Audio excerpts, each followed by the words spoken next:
I'm not saying to put yourself down. I'm saying listen to the truth.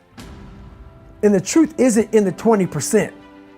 The truth is in this other part of your brain saying, look, man, you're wasting a bunch of percentage here. We have 80 more percent that we're not tapping into, because in this other 80% is suffering, pain, failure,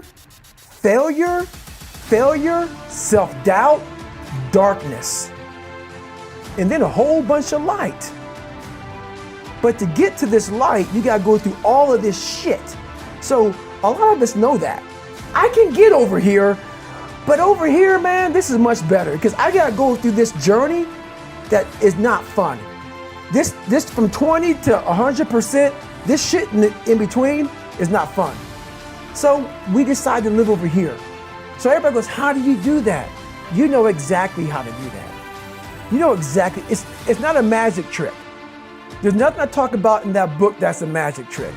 It's all back down to a very primitive mindset of we just have to do. It's like breathing. Breathing becomes normal. Like we don't even know that we're doing it. That's how you have to live your life. When that alarm clock goes off at 4 or 5 in the morning, your mind says no. You just say, this is what we do.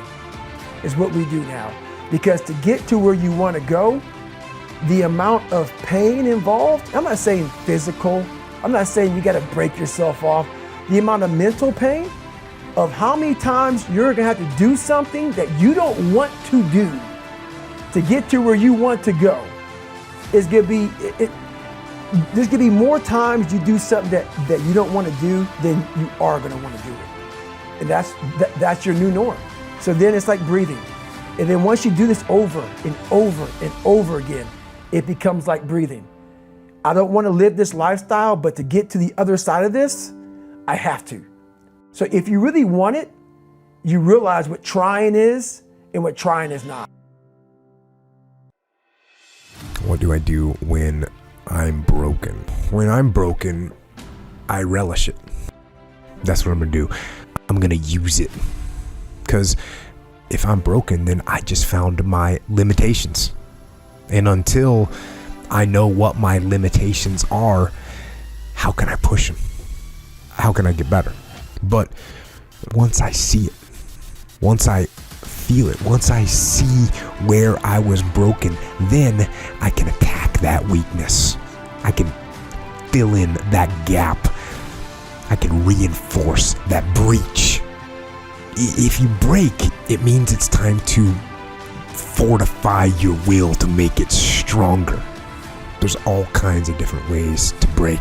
You can break physically, you can break mentally, you can break your heart, you can break your spirit, and none of those are fun, and all of those are gonna leave a mark.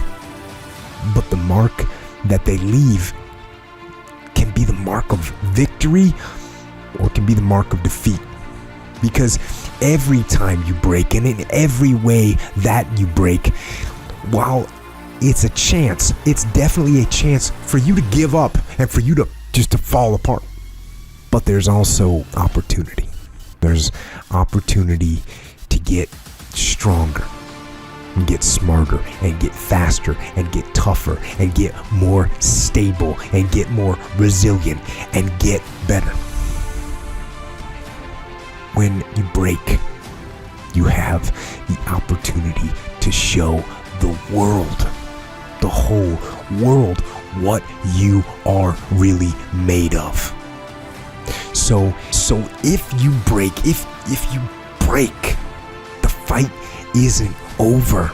In fact, if you break, the fight is just beginning. And as you crawl up and out of that dismal and wretched place, covered in blood and sweat and dirt and filth, as you rise above what you were, and as you take the form of who you are supposed to be, you will see that in the very act of standing up, in the very act of fighting on, you will become and you will remain unbroken.